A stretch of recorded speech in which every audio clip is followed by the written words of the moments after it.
கர்த்தரும் இரட்சகருமாகிய இயேசு கிறிஸ்துவின் நாமத்தினாலே உங்கள் யாவரையும் அன்போடு வாழ்த்துகிறேன். உங்களுக்கு கிருபையும் தேவ சமாதானமும் உண்டாகும்.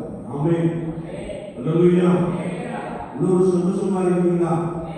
அல்லேலூயா. கர்த்தர் நல்லவராகவே இருக்கிறார். கர்த்தரை நம்பி நாமத்தை ஸ்தோத்திரிப்போம். அல்லேலூயா. சுத்த இருதயமே இஸ்ரவேலருக்கு தேவன் நல்லவராகவே இருக்கிறார் என்று வசனம் சொல்கிறது. ஆமென். எல்லாரும் அப்படியே கண்ணை மூடி வார்த்தைக்காக ஆண்டவரை நோக்கி பாருங்க. கொஞ்ச நேரம் ஆண்டவரே, காலை வேளையில் நிறைய பேர் தூங்கிட்டு இருக்கிறாங்கப்பா, நீரங்களை எழுப்பி கொண்டு வந்திருக்கிறேன் உங்கள் ஸ்தோத்திரம் என்று சொல்லி நன்றியற்ற இருதயத்தோடு ஸ்தோத்திரங்களோடு நம்முடைய சுகத்திலே நாம் காத்திருப்போம். அநேகருடைய ஸ்தோத்திரங்களினால் கிருபை பெருகும் என்று வேதம் சொல்லுகிறது.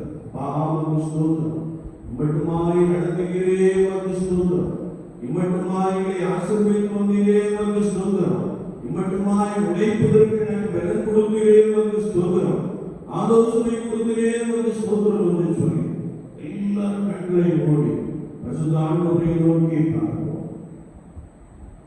எபினேசரே, எபினேசரே, இதுவரையில் உதவி நீரே. சத்தமாய் சொல்வோம்.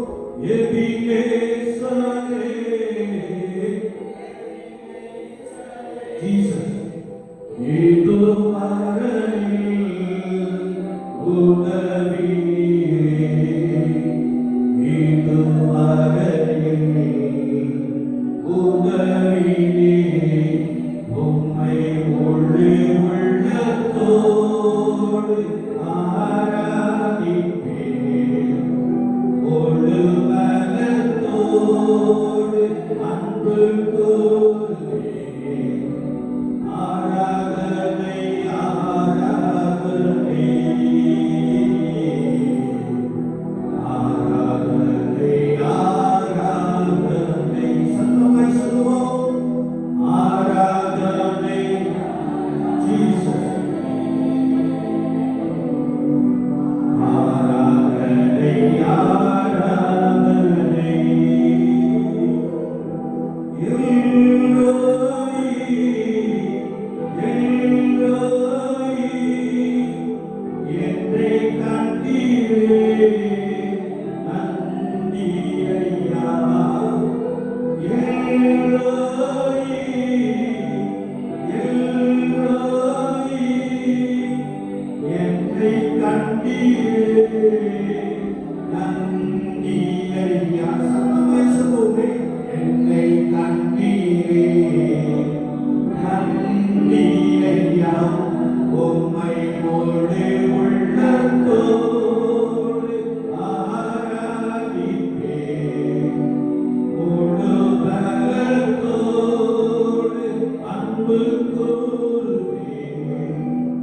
ஆராதனை ஆராதனை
போதுமே இன்னும் அதிகமாய் ஆராதிப்பேன் இன்னும் ஆர்வமாய் உம்மை முழு உள்ளத்தோடு அர்ப்பணிப்போடு முழு பலத்தோடு அன்பு கூறுவேன் ஆராதனை ஆராதனை ஆராதனை ஆராதனை அல்லேலூயா ஆராதனை ஆராதனை ஆராதனை ஆராதனை.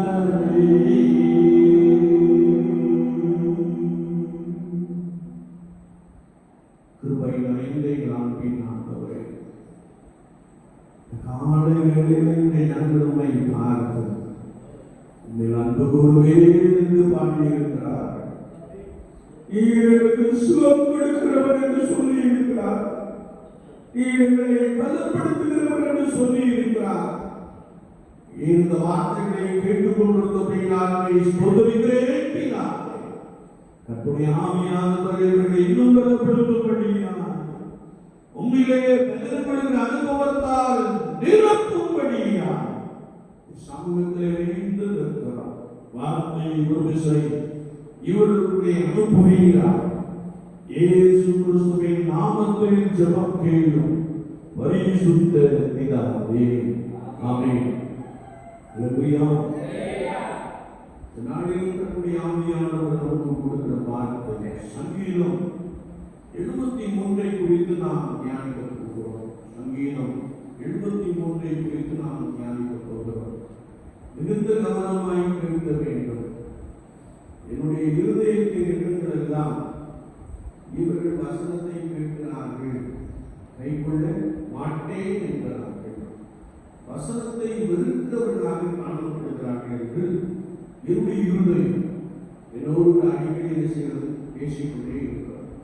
எனவே நீங்கள் அப்படி இல்லாமல் வசனத்தை கேட்டு அதன்படி செய்கிறவர்களாக காணப்படுகின்ற பொழுது கர்த்தருடைய நாமம் உங்கள் நாமத்திலே மகிமைப்படும். கரங்களை கட்டி என்னுடைய நாமத்தை சூழ்நிலைக்கும். அல்லேலூயா, அல்லேலூயா. இந்த சங்கீதம் 2 மனிதர்களை குறித்து பேசுகிறது. ஒன்று சுத்த இருதயமுடைய இஸ்ரவேலர்கள் என்று வார்த்தை சொல்கிறது. ஒன்று கர்த்தருடைய ஜனங்களை குறித்து வசனத்திலே நாம் வாசிக்க முடியும். இன்னொன்று துன்மார்க்கரை குறித்து வார்த்தை சொல்கிறது. துன்மார்க்கர் யார் என்றால் இயேசு கிறிஸ்துவை அறிந்திருந்தும் துன்மார்க்கமாய் ஜீவிக்கிறவர்களை குறித்து நாம் இந்த பகுதியிலே தெளிவாய் வாசிக்க முடியும். ஏனென்றால் 10ஆம் வார்த்தை சொல்கிறது, ஆகையால் அவருடைய ஜனங்கள் இந்த வழியாகவே திரும்புகிறார்கள், தண்ணீர்கள் அவர்களுக்கு பரிபூரணமாய் சுரந்து வரும். யாருடைய ஜனங்கள்? ஆண்டவருடைய ஜனங்கள் என்று வசனம் சொல்கிறது. ஒன்று பரிசுத்தவான்கள், பரிசுத்த வாழ்க்கைகள். இன்னொன்று இயேசு கிறிஸ்துவை நன்றாய் அறிந்திருந்தும் துன்மார்க்கத்தில் அடைத்து வாழ்கிற நபர்களை குறித்து வேதம் சொல்லுகிறது. நாம் இன்னைக்கு மாதத்தின் முதல் ஞாயிற்றுக்கிழமை எங்க பார்க்கிறோம்? பரிசுத்த திருவிருந்து பார்க்கிறோம். கவனம் இல்லையா?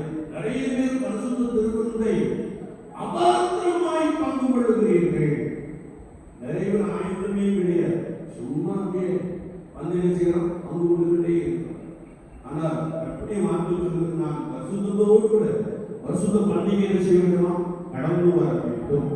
எனவே இந்த சங்கீதத்தை நாம் தியானிக்கின்ற பொழுது சுத்த இருதயம் உள்ளவராகிய இஸ்ரவேலருக்கு தேவன் நல்லவராகவே இருக்கிறார். கர்த்தருடைய நாமத்தை சோதரிப்போம்.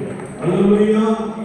என்னை கேட்டுக்கொண்டிருக்கிற அன்பு சகோதரனே, சகோதரியே, கர்த்தருடைய ஜனம் என்று சொல்லப்படுகிறவர்கள் அல்லது கர்த்தராகிய இயேசு கிறிஸ்துவை சொந்த இரட்சகராக ஏற்றுக்கொண்டவர்கள், ரட்சிப்பின் வழியிலே நடந்து கொண்டு இருக்கிறவர்கள் சுத்த இருதயம் உடையவர்களாக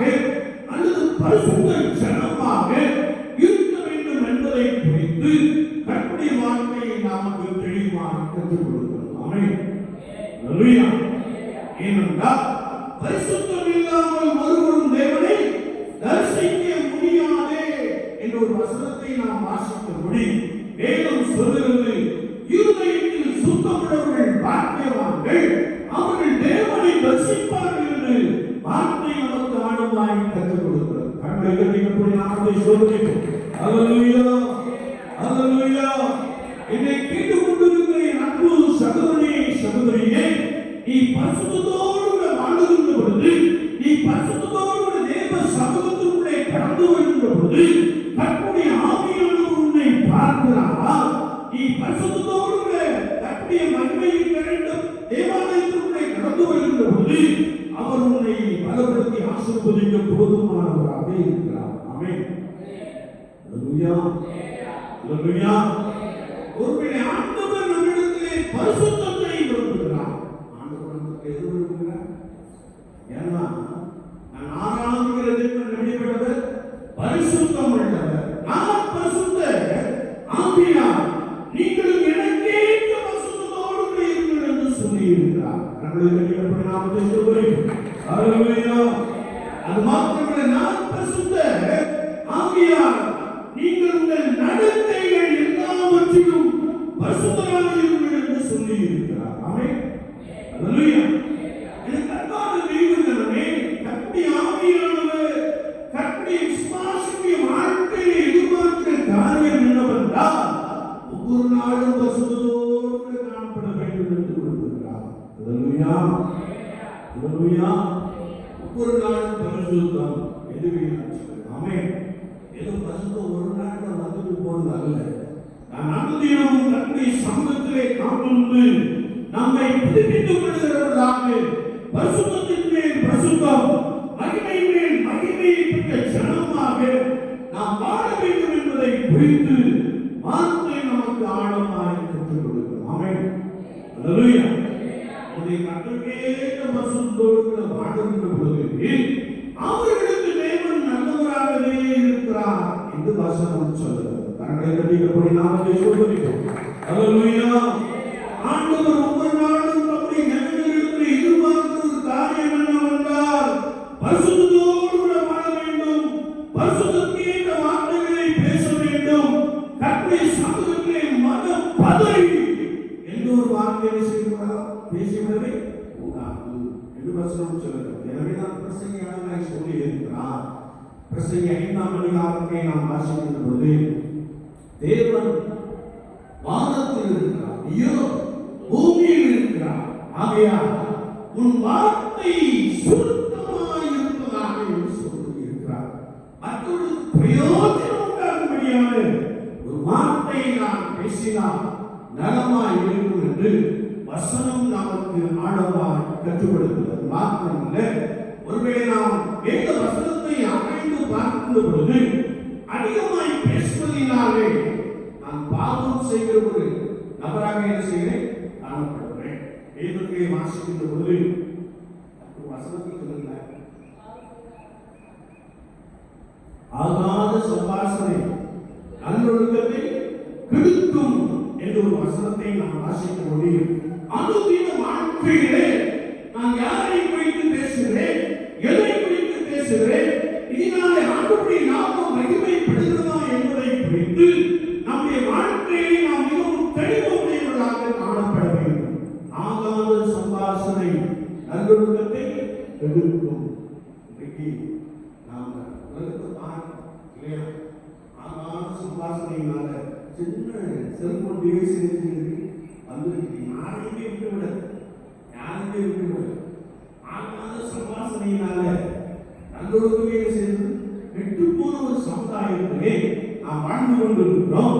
ஒருவேளை சமுதாயம் அல்லது நாம் வாழ்ந்து கொண்டிருக்கிற சூழ்நிலை தேவனுக்கு விரோதமான சூழ்நிலையாய் காணப்பட்டாலும் நாம் கர்த்தருக்கேற்ற பரிசுத்தத்தோடு கர்த்தருக்கேற்ற இருதயத்தோடு நாம் இருக்க வேண்டும் என்பதை குறித்து வசனம் நமக்கு தெரியுமாய் கற்றுக் கொடுக்கிறோம். ஆமென். அல்லேலூயா.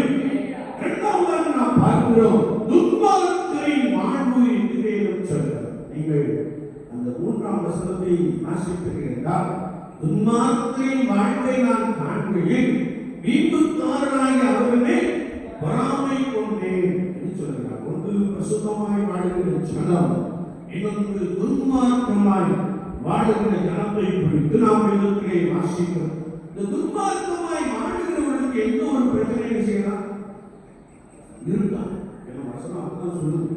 நரப்படும் அற்பத்தில் அகப்படார்கள், மனுஷர் அடையும் பாதையை அடையார்கள்.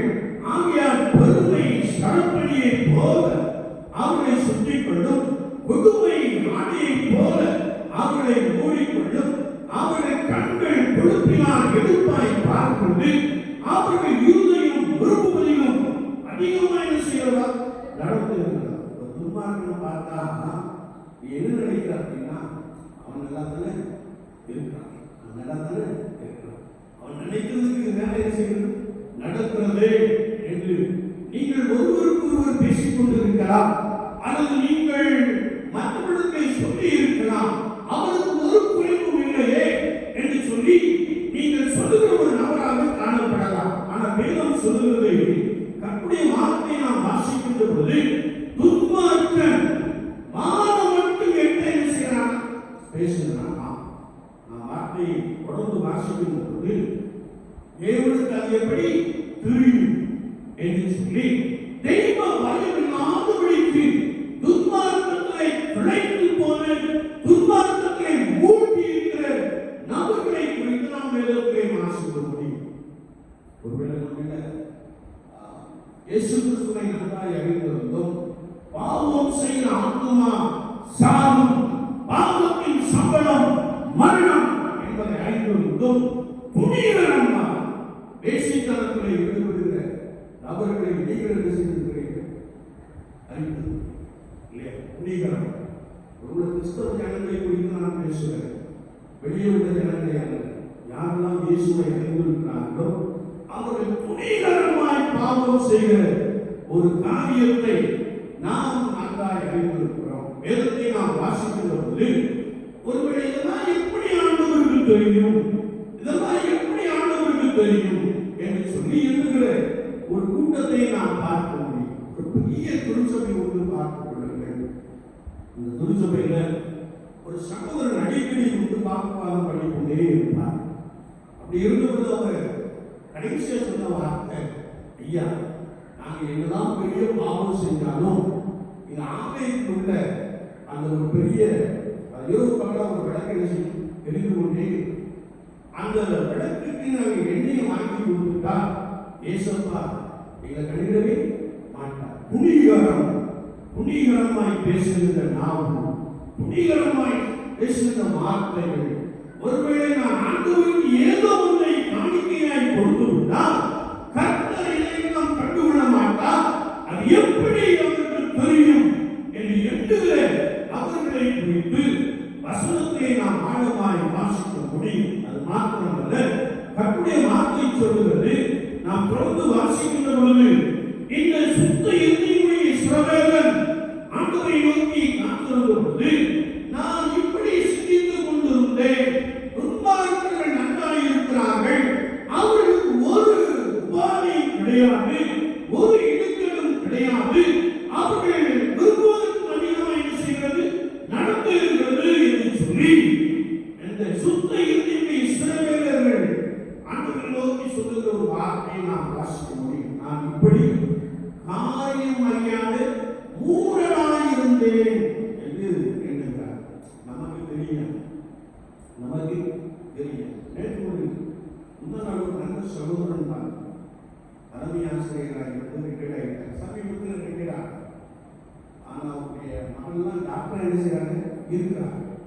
ஆனால் ஒல்லியாக இருப்பார், ஒல்லியாக இருப்பாரு, நல்ல ஹெல்த்தி மைண்ட் உள்ள ஒரு மனிதன், தூத்துக்குடி மண்டலத்தில். ஆனால் திடீர்னு அவரை குறித்து கேள்விப்படுகிற பொழுது சடனா திடீர்னு செய்தார், இறந்துட்டார். என்னன்னு கேட்டா மாறனை என்ன செய்யறாங்க சொல்லுகிறார், மனிதனுடைய முடிவு எப்போ இருக்கும் யாருக்கும் தெரியும். ஆனால் இதையெல்லாம் அறிந்திருக்கிற தேவ ஜனம், இதையெல்லாம் நன்றாய் தெரிந்திருக்கிறவர்கள் புனிதரமாய் பேசுகிற, புனிதரமாய் செயல்படுகிற, புனிதரமாய் துன்மார்க்கத்தில் நிறைந்திருக்கிற நபர்களை நாம் நன்றாய் செய்யணும் அறிந்திருக்கிறோம். ஆனால் தீமோத்தேயுவுக்கு சொல்கிறார், பரிசுத்தமுள்ள ஒரு இஸ்ரவேல் ஜனமா நாம் என்ன செய்யணுமா? வாழ வேண்டும். வேதம் சொல்கிறது, எல்லா மனிதரும் ரட்சிக்கப்படுவதே தேவனுடைய சித்தமாக இருக்கிறது. அவர் தாமதிக்கிறார் என்றால் எல்லாரும் ரட்சிக்கப்பட வேண்டும், எல்லாரும் கர்த்தருடைய மந்தையில் சேர்க்கப்பட வேண்டும் என்பதற்காக அவர் தாமதித்துக் கொண்டிருக்கிறார் என்று வார்த்தை சொல்கிறது. கர்த்தரை கண்டிப்படி நாமத்தை சொல்கிறேன். அல்லேலூயா, அல்லேலூயா. கர்த்தருடைய வார்த்தை நாம் எங்கு வாசிக்கின்ற பொழுது அவர்கள் முடிவை கவனித்து உணர்வுகளும் அதை பார்க்க கேட்டீங்கன்னா விசனமாக இருந்தது இல்லையா? நல்லா கவனிச்சு பார்த்தீங்கன்னா நல்லா தான் இருக்காது. ஆனா முடிவு எப்படி இருந்தா விசனமாக இருந்தது. ஒருவேளை இந்த உலக வாழ்க்கையிலே நான் கர்த்தருக்கே ஒரு பரிசுத்தமுள்ள நபராய் காணப்படுவோம் என்றால் நம்முடைய வாழ்க்கையின் ஓட்டத்தின் முடிவிலே பெரிய சமாதானம் இருக்கும். கரங்களை கட்டிக்கொண்டு நாமத்தை சொல்கிறேன். வாழ்க்கையின் அனுபவத்திலே ஒரு பெரிய நிச்சயம் இருக்கும். என்னுடைய ஓட்டத்தை நான் எப்பொழுது முடித்தாலும் அவருடைய இரண்டாம் வருகையிலே நான் அவருக்கு முன்பதாக நிற்பேன் என்ற ஒரு நம்பிக்கை நமக்குள்ளே நிறைவாக காணப்படும். ஆமென். அல்லேலூயா, அல்லேலூயா. என்னை கேட்டுக்கொண்டிருக்கிற என் அன்பு தெய்வ ஜனமே, ஒருவருடைய கர்த்தருடைய வார்த்தையை நாம் வாசிக்கின்ற பொழுது நிச்சயமாகவே நீர் அவர்களை சரித்திரமான இடங்களில் நிறுத்தி பாழான இடங்களில் விழப்பண்ணுகிறேன். உண்மார்க்கனுடைய முடிவை பார்த்தீங்கன்னா பரிதாபம் என்று வசனம் சொல்லுது. மனதிற்கிட்ட சந்தோஷம், மனதிற்குள்ளா பரிதாபமான ஒரு முடிவை குறித்து நாம் பரிசுத்த வேதாகமத்திலே தெளிவாய் வாசிக்கிறோம். கர்த்தருடைய வார்த்தை சொல்கிறது, அவர்கள் ஒரு நிமிஷத்தில் எவ்வளவு பாழாய் போகிறார்கள், பயங்கரங்களால் அழிந்து நிர்மூலம் ஆகிறார்கள். நித்திரை தெரிந்தவுடனே சொப்பனம் விழுவது போல் ஆண்டவரை நீர் விழிக்கும் போது அவர்கள் தேசத்தை இகழுகிறேன். ஆண்டவர் சொல்லியிருக்கிறார். சங்கீதக்காரனை போட்டு என்ன சங்கீதம்? ஆசாத்தை இல்லையா? காலையில் சங்கீதம் சொல்லியிருக்கிறார். ஆசாத்தை கொண்டு ஆண்டவர் சொல்லுகிறார், நீர் அவருடைய தேசத்தை இகழுகிறேன் இல்லையா? அடிக்கடி சொல்லுகிற வார்த்தை, நீங்க ஆலயத்தில் நல்லவர்கள் போல உட்கார்ந்துருக்கீங்க, உங்க இருதயம் ஆண்டவருக்கு தூரமாக இருக்கிறது. இந்த ஒரு வசனத்தை நீங்கள் அடிக்கடி கேட்டு இருப்பீர்கள். வேதத்தை நாம் வாசிக்கின்ற பொழுது மனுஷன் வேஷமாகவே தெரிகிறான் என்று வார்த்தை சொல்லுகிறது. விசுவாச வாழ்க்கையிலே நான் கர்த்தருக்கு முன்பதாக பரிசுத்த ஜனமாய் நடந்திருக்க வேண்டும் என்று வசனம் சொல்கிறது. அதற்கு மாறாக நான் செயல்படுவேன் என்றால் மனுஷன் வேஷமாய் தெரிகிறான் என்று வார்த்தையிலே நாம் வாசிக்கிறோம். அம்மா அடிக்கடி சொல்லுகிற ஒரு வார்த்தை, எல்லாரையும் நம்பிடாதப்பா, எல்லாரையும் நம்பிடாத. பேச்சு தான் என்ன செய்வது இருக்கிறது, செயல்பாடுகள் ஒன்றுமே கிடையாது. துன்மார்க்கரோடு கைகோர்த்து ஓடுகின்ற ஒரு கடமை என்ன செய்கிறார்கள், காணப்படுகிறார்கள். எது பரிசுத்தம், எது கர்த்தருக்கு பிரியமான காரியம் என்று அறியாதபடிக்கு தேசம் தரித்து உலகத்தோடு ஒத்து வாழ்கின்ற ஒரு செயல்பாட்டை உடையவர்களாக காணப்படுகிறார்கள். Be careful about the people அப்படின்னு அடிக்கடி சொல்லுவோம். வீட்டில் தனியாக பேசிட்டு போது எல்லாரும் என்ன செய்யறாங்க, நம்பினார். சிலருக்குள்ள ஆவியை என்ன செய்யணும், பகுத்தறிய வேண்டும். ஆவி என்ன வந்து நம்மகிட்ட பேசுவது, எதற்காக வந்திருக்கிறது, எதை குறித்து பேசுகிறது என்பதை குறித்து மிகுந்த கவனமாக என்ன செய்ய வேண்டும், இருக்க வேண்டும் என்பதை நான் சொல்லியிருக்கிறேன். வேதத்தை நாம் வாசிக்கிற பொழுது நாம் முடிவெற்றோம். கர்த்தருடைய வார்த்தை சொல்கிறது, இந்த சுத்த இருதயத்தை இஸ்ரவேலரை குறித்து வேதம் சொல்கிறது. ஒருவேளை உலகம் பல்லாக்காலத்திலே கிடக்கிறது, இயேசு கிறிஸ்துவை அறிந்திருந்த கடவுளும் பாவத்திலே துன்மார்க்கத்திலே பிழைத்து காணப்படுகிறார்கள். ஆனால் எனக்கோ எனக்கோ எனக்கோ தேவனை அண்டிக் கொண்டிருப்பதே நலம் என்று சொல்லுகிறார். அன்றைக்கு கடவுளுடைய நாமத்தை சொல்கிறோம். ஹalleluya, ஹalleluya. என்னை கேட்டுக்கொண்டிருக்கிற என் அன்பு தெய்வ ஜனமே, அப்போஸ்தலனாகிய பரிசுத்த பவுல் சொல்கிறார், 1 கொரிந்தியர் 10 அதிகாரம் 23 வசனத்திலே, எல்லாவற்றையும்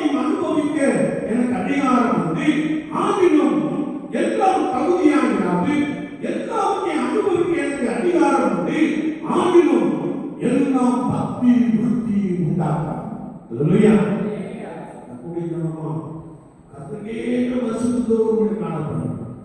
நம்முடைய செயல்பாடுகள் பேச்சுகள் எல்லாம் கர்த்தருக்கேற்றதாய் காணப்பட வேண்டும். இன்னும் நாம் வேதத்திலே வாசிக்கின்ற பொழுது 1 கொரிந்தியர் 6ஆம் அதிகாரம் 2ஆம் வார்த்தையிலே எல்லாவற்றையும் அனுபவிக்க எனக்கு அதிகாரம் உண்டு, நான் ஒன்றுக்கும் அடிமைப்பட மாட்டேன். நீங்கள் பிரித்தெடுக்கப்பட்டவர்கள் என்ற அந்த அனுபவத்திலே ரட்சிப்பின் வழியிலே நிலைத்திருக்க வேண்டும் என்று வசனம் சொல்லுது. ஆமென். அல்லேலூயா. அந்த துன்மார்க்கனுடைய வாழ்க்கையை காணும்போது நீங்க என்ன செய்ய வேண்டாம், நல்லாத்தானே இருக்கிறான் சொல்லவே வேண்டாம். சொன்னோம்னா நம்முடைய வேதம் சொல்வது மூடன் இல்லையா, யாருமே மரியாதை மூடன் என்று வசனம். ஒருவேளை ரட்சிப்பிற்காக நீங்கள் ஜெபிக்கலாம், ஆண்டவரை ரட்சித்துக் கொள்ளும் என்று சொல்லி நீங்கள் ஜெபிக்கலாம். மாறாக கைகோர்த்து செஞ்சிடக்கூடாது, பெயரும் இல்லையா. அதனால சங்கீதக்காரன் ஆசா அழகாய் சொல்லுகிறார், சுத்த இருதயமுடைய இஸ்ரவேலர்கள் என்று சொல்கிறார். துன்மார்க்கனுடைய வாழ்வு என்று நாம் கர்த்தருடைய வார்த்தையை வாசிக்க முடியும். கடைசியாக ஒரு வசனத்தை நான் சொல்கிறேன். பரிசுத்த மத்தேயு எழுதின சுவிசேஷம் 16ஆம் அதிகாரம் 26ஆம் வார்த்தையை நாம் வாசிக்கின்ற பொழுது, மனுஷன் உலகம் முழுவதையும் ஆதாயப்படுத்திக் கொண்டாலும் தன் ஜீவனை நஷ்டப்படுத்தினார் அவனுக்கு லாபம் என்ன? மனுஷன் தன் ஜீவனை ஈடாக இடத்தை கொடுப்பான் என்று சொல்லுங்கள். இதை கேட்டுக்கொண்டிருக்கிற அன்பு தெய்வத்தினமே, ஒரு பிரதானமான நாம் கடந்து போக போகிறோம். 6 நாட்கள் வேலை செய்திருக்கிறீர்கள். பரிசுத்த ஓய்வு நாளிலே ஆண்டவரே என்னை ஆசீர்வதியும், என்னை ஆசீர்வதியும், எங்கள் கைகளின் பிரயாசங்களை ஆசீர்வதியும், எங்கள் பிள்ளைகளை ஆசீர்வதியும் என்று சொல்லி நீங்கள் கர்த்தருடைய சமூகத்துக்குள்ளே கடந்து வர வேண்டும். பரிசுத்த இருதயத்தோடு கடந்து வர வேண்டும் என்று வேதம் சொல்லுகிறது. சுத்த இருதயத்தோடு கடந்து வந்து பரிசுத்த பந்தியிலே தேவனோடு நீங்கள் ஐக்கியம் கொள்கின்ற பொழுது ஆண்டவர் உங்களுடைய ஒரு பெரிய கிருபையை வைத்திருக்கிறார். கர்த்தருடைய நாமத்தை சொல்லுங்கள். அல்லேலூயா, அல்லேலூயா. அபாத்திரமாய் வந்துவிடக்கூடாது. ஆண்டவரே மன்னியும் என்று சொல்லி ஒருவேளை கர்த்தருடைய சமூகத்தை நம்மை தாழ்த்திக் கொள்கின்ற பொழுது சுத்த இருதயமுடைய இஸ்ரவேலருக்கு தேவன் நல்லவராகவே இருக்கிறார். அல்லேலூயா. ஜெபிக்கலாமா? தேவனால் வைத்துக்கொள்வோம். கர்த்தரை நோக்கி பார்ப்போம். கிருபை நிறைந்த எங்கள் அன்பின் ஆண்டவரே, காலை வேளை நாட்டு நாங்கள் நமக்கு நன்றி செலுத்துகிறோம். நாங்கள் அநேக விஷயம் மோடு ஐக்கியம் பண்ணும்படியாக கடந்து வருகிறோம். அதிலேயே பரிசுத்தத்தை எதிர்பார்க்கிறீர்கள் என்பதை வார்த்தைகளுக்கு ஆழமாய் கற்றுக் கொடுக்கிறது. ஒவ்வொரு நாளும் பரிசுத்தத்திலே நிறைந்த தினமாகும், ஒவ்வொரு நாளும் பரிசுத்தத்திலே நிறைந்திருக்கிற தினமாகும், ரட்சிப்பின் சுவிசேஷத்தின் வழியிலே நின்று கொண்டிருக்கிற தினமாகும், உமக்கென்று ஆதாயப்படுத்தப்பட்டவர்களாக ஆயத்தப்படுத்தப்பட்டவர்களாக காணப்படுகிற தினமாய் இருக்கு. பரிசுத்த ஆவியானவர் அதிகமாய் உதவி செய்யும்படியாய் நாங்கள் கேட்டுக்கொள்கிறோம். பரிசுத்த பந்தியிலே நீர் வருகின்ற பரிசுத்தத்தோடு கலந்து கொண்டு கர்த்தரை ஒவ்வொருவருக்கும் அதிகமாய் உதவி செய்கிறார். அதற்காக நாங்கள் சுத்த இருதயமுடையவர்களாக காணப்பட, பரிசுத்தத்தின் மேல் பரிசுத்தம் நிறைந்தவர்களாக காணப்பட, மகிமை மேல் மகிமையை பெற்ற ஜனமாய் காணப்பட தேவ ஆவியானவர் எங்கள் ஒவ்வொருவருக்கும் அதிகமாய் உதவி செய்யும்படியாய் நாங்கள் வேண்டுகிறோம். வாழ்க்கை கண்டு நாங்கள் மனம் அடிவாகி போய்விடாதபடி இன்னும் உண்மை உறுதியாய் பற்றி கொண்டவர்களாக பிரித்தெடுக்கப்பட்ட அனுபவத்திலே பரிசுத்த ஜனத்தை நிலைப்படுத்தப்பட்டிருக்கிற அனுபவத்திலே தொடர்ந்து நிலைத்திருக்கிறவர்களாக காணப்பட ஆண்டவர் ஒவ்வொருவருக்கும் உதவி செய்கிறார். ஒலிபெருக்கி மூலமாய் கேட்டுக்கொண்டிருந்த ஜனங்களுக்காக ஸ்தோத்திரம். அவர்களை பலப்படுத்தும் ஆண்டவருடைய கிருபை ஒவ்வொருவரையும் பலமாய் சூழ்ந்து கொள்ளட்டும். எல்லாவரையும் ரட்சிக்கப்படுவதே தேவனுடைய சுத்தமாக இருக்கிறது என்ற வார்த்தைக்காக ஸ்தோத்திரம். எல்லாரையும் ரட்சித்துக் கொள்ளுகிறார். பரிசுத்தத்தோடு சமூகத்துக்குள்ளே கடந்து வர கர்த்தர் ஒவ்வொருவருக்கும் அதிகமாய் உதவி செய்கிறேன். நாங்கள் உமக்கு ஸ்தோத்திரம் செலுத்துகிறோம். இந்த நாளிலும் உம்முடைய ஜனங்களையும் ஞானத்தின் பிள்ளைகளையும் சிறுமையிலே சிந்தின ரத்தத்தினாலே ஒரு விசை கழுவி சுத்திகரிக்கும்படியா, ஒரு விசை பரிசுத்தப்படுத்தும்படியா சமூகத்தை அர்ப்பணித்து இருக்கிறோம். நாம் வந்திருந்தாலும் ஸ்தோத்திரம். கிராமத்துடைய எல்லா குடும்பத்தை கர்த்தர் நினைத்து ஆசீர்வதிக்கும்படியாக நாங்கள் வேண்டும் இருக்கிறோம். கிருபை ஆண்டவரே இந்த ஜனத்தின் மீது பலமாய் காணப்படும்படியாக நாங்கள் ஜெபிக்கிறோம். இந்த வேளையில் வெளியிடங்களிலே வாசப்படுகிற எல்லா குடும்பத்தையும் நாங்கள் நினைக்கிறோம். தூரத்திற்கு மாணவர்களாக இருக்கிற நமக்கு ஸ்தோத்திரம். ஒவ்வொருவருடைய கரத்தை அர்ப்பணித்து ஜெபிக்கிறோம். எங்கள் பிள்ளைகளுடைய கரத்தை அர்ப்பணிக்கிறோம். எங்கள் பேர பிள்ளைகளுடைய கரத்தை அர்ப்பணிக்கிறோம். கிருபை ஒவ்வொருவரையும் சூழ்ந்து கொள்ளும். கடைசி காலத்திலே வாழ்ந்து கொண்டிருக்கிற நாங்கள் உமக்கே பரிசுத்தத்தோடு கூட, உமக்கே பரிசுத்தத்தோடு கூட, உமக்கே பரிசுத்தத்தோடு கூட எப்பொழுதும் ஜீவிக்க கர்த்தருக்கு அதிகமான கிருபைகளை கொடுப்பீரார். தேவாலயத்திலே வந்திருக்கிறவர்களுக்கு ஸ்தோத்திரம். இருளுக்கான வானம் திறந்திருக்கட்டும். இடங்களாக பகுபட்சமான ஆசீர்வாதங்கள் இயேசு கிறிஸ்துவின் நாமத்தினாலே உண்டாகட்டும். கர்த்தர் சகல நன்மை ஆசீர்வாதங்களினால் நிரப்புவீரார். இயேசு கிறிஸ்துவின் நாமத்தில் ஜெபம் கேளும் பரிசுத்த பிதாவே. தேவனுடைய இரக்கமுள்ள கிருபைக்கும் பராமரிப்புக்கும் பாதுகாப்புக்கும் ஒப்புக்கொடுக்கிறோம். கர்த்தருடைய ஆசீர்வாதத்திற்காக கடவுள் கர்த்தர் தம்முடைய முகத்தை உங்கள் மேல் பிரகாசிக்கப்படி உங்கள் மேல் கிருபையாயிருக்க கடவுள். கர்த்தர் தம்முடைய முகத்தை உங்கள் மேல் பிரசன்னமாக்கி இப்பொழுதும் எப்பொழுதும் சமாதானம் கடலிடவர்.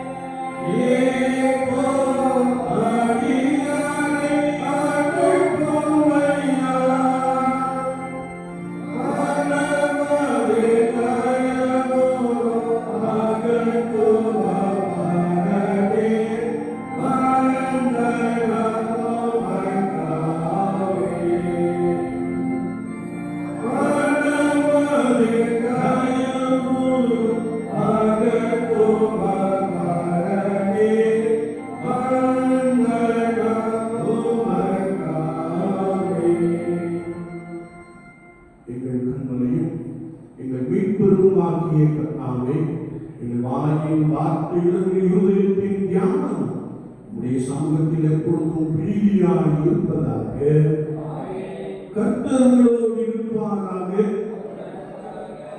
தேவ சமாதானத்தோடு போகிறோம். கர்த்தர் ஸ்தோத்திரம். கர்த்தருடைய ஆசீர்வாதம்.